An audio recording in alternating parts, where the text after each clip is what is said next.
Hello বন্ধুরা, good morning. Pure পৃথিবী চ্যানেলে তোমাদের অনেক অনেক স্বাগত। আশা করছি তোমরা সকলে খুবই ভালো আছো, আর আমিও খুব ভালো আছি। আর সমস্ত বন্ধুদেরকে আমার জানাই মেরি ক্রিসমাস, শুভ বড়দিনের শুভেচ্ছা। বড়দিনে কেক খাওয়ার সাথে সাথে কিন্তু আমাদের সবারই খুব ইচ্ছা হয় একবার চার্চে যেতে। তো আমিও আজকে সেই চার্চেই চলে এসেছি। তো প্রথমেই দেখো, আমি এখন গোলাপ ফুল আর একটু মোমবাতি কিনে নেব, তারপর চার্চের ভেতরে ঢুকবো। আর এই চার্চটা কিন্তু হচ্ছে বর্ধমানের ক্রাইস্ট চার্চ। এটা কিন্তু একদম কার্জন গেটের কাছেই। আমি দুটো গোলাপ ফুল নিলাম। গোলাপ ফুল দুটোর দাম নিল 10 টাকা করে, মোট 20 টাকা। আর একটা মোমবাতি নিয়েছিলাম, ওটাও 10 টাকা দাম নিয়েছিল। তো আমার কাছে কিন্তু কোনো দেশলাই ছিল না, তো উনি বললেন ভেতরে আগুন জ্বলছে মোমবাতির, সেখান থেকেই জ্বালিয়ে নেওয়ার জন্য। তো বন্ধুরা, ভিডিওটা আজ আমি এখান থেকেই শুরু করছি। জীবনেই প্রথম আমি চার্চের ভেতরে ঢুকছি, তো চার্চে যাওয়ার যে অভিজ্ঞতাটা সেটা তোমাদের সাথে সবটাই শেয়ার করব। বন্ধুরা, ভিডিওটা প্লিজ স্কিপ না করে দেখতে থাকো। আমি যা যা দেখবো সবটাই তোমাদের সাথে শেয়ার করব।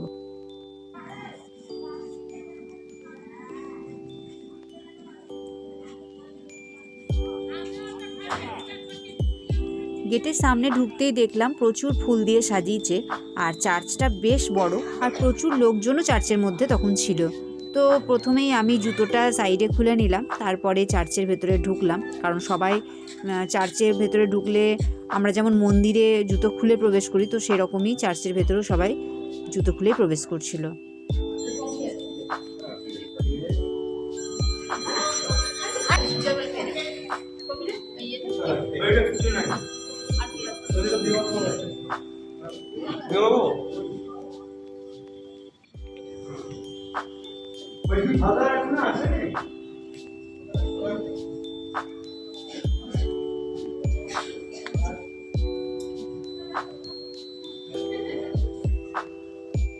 ভেতরটা খুব সুন্দর করে সাজানো হয়েছে, আর যীশু খ্রিস্টের যে জায়গাটা যেখানে ক্রসটা রয়েছে, তো সেখানটাও খুব সুন্দর করে সাজানো। আমি জীবনে প্রথম দেখলাম, তো আমার আরও খুব ভালো লাগছিল।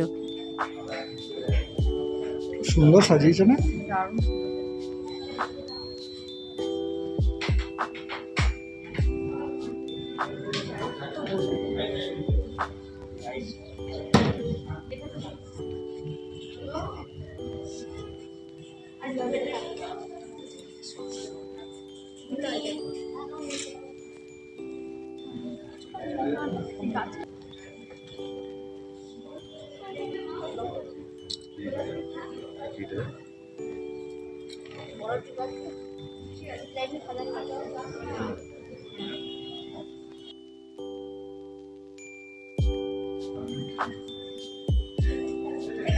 মোমবাতি জ্বালালে না, গোলাপ ফুল দিলে না? নিয়ে এসেছি, সব জ্বালাবো, বাইরে আছে।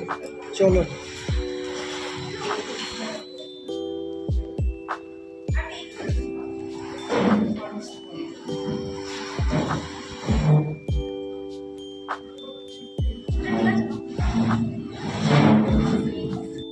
বড়দিনে চার্চের মধ্যে তো প্রচুর মানুষের সমাগম ছিলই, তার সাথে সবাই মোমবাতি গোলাপ ফুল সব নিয়ে এসেছিল। তো প্রচুর হয়ে যাবে ওখানে, মোমবাতির ধোঁয়াটাও খুব বেশি হবে বলে, তো সেই জন্য চার্চের ভেতরে আমরা ওখানে জ্বালাইনি, মানে কাউকেই জ্বালাতে দিচ্ছিল না মোমবাতিটা। আমরা বাইরে চলে এলাম, তো ওখানে আর এক জায়গায় ক্রস রাখা ছিল, সেখানেই সবাই গোলাপ ফুল আর মোমবাতি দিচ্ছিল। তো আমিও এখন সেখানেই যাচ্ছি।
মোমবাতি জ্বালিয়ে দেওয়ার পর আমি একটু চার্চের বাইরেটা ঘুরছিলাম, কারণ ওখানে খুব সুন্দর একটা ছোট্ট মধ্যে মেলা বসেছিল, আর সব বাচ্চারাও মেলাতে খেলা করছিল, তো দেখতে খুবই ভালো লাগছিল।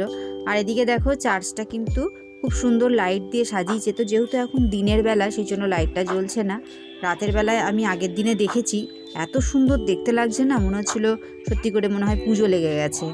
তো গোটা চার্চটাকেই আলো দিয়ে সাজানো হয়েছিল। আর যে রাস্তাগুলো বাইরের অনেকটা দূর পর্যন্ত আলো দেওয়া আছে। তারপর মেলাটাও দেখতে তখন রাতের বেলায় ভালো লাগছিল।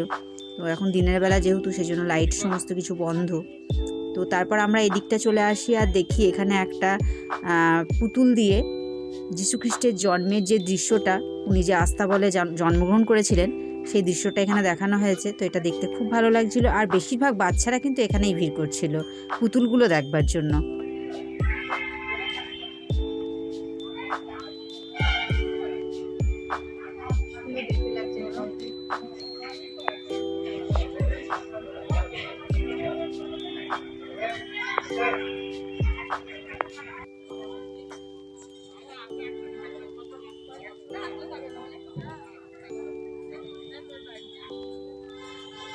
আমিও বেশ কিছুক্ষণ ধরে মেলা দেখলাম।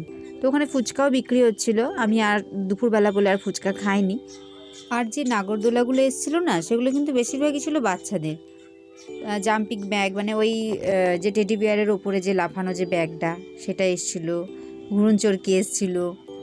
এইসব মানে বড়দের সেরকম কিছু ছিল না, বড়দের ওই টুকিটাকি কেনার যে মতো জিনিস ছিল।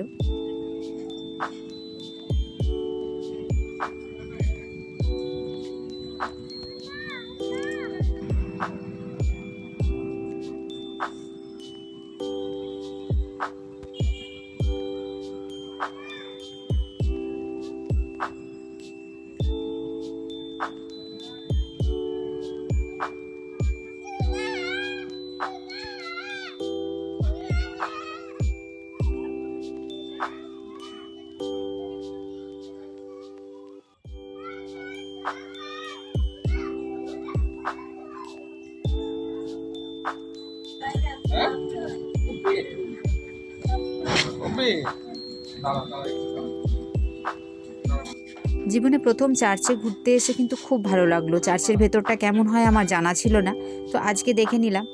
আর সব থেকে ভালো লাগলো এখানকার শান্ত পরিবেশ। তো সব মিলিয়ে আজকে বড়দিনটা আমার ভালোই কাটলো। আজকে এরপর আমি বাড়ি চলে যাচ্ছি। তো বন্ধুরা, ভিডিওটা আজ আমি এখানেই শেষ করছি। আবারও তোমাদের সঙ্গে দেখা হবে অন্য কোনো ভিডিওতে। তো চলো এখন টাটা, সবাই খুব ভালো থেকো, সুস্থ থেকো।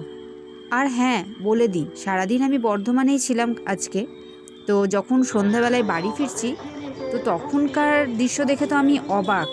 ওই চার্চটায় কেমনভাবে সাজিয়েছে দেখো, পুরো বলেছিলাম তোমাদেরকে যে প্রচুর আলো আছে। আর লাইনটা দেখো, পুরো কার্জন গেট কিন্তু ছাড়িয়ে গেছিলো। তো সন্ধ্যাবেলার পরিবেশটা ছিল একদমই অন্যরকম। আমি যেমন দুপুরবেলা দেখেছি সেরকম কিন্তু একদমই না। তো তোমরাও চাইলে একবার এখানে মানে বর্ধমানে এসে ক্রাইস্ট চার্চ ঘুরে যেতে পারো।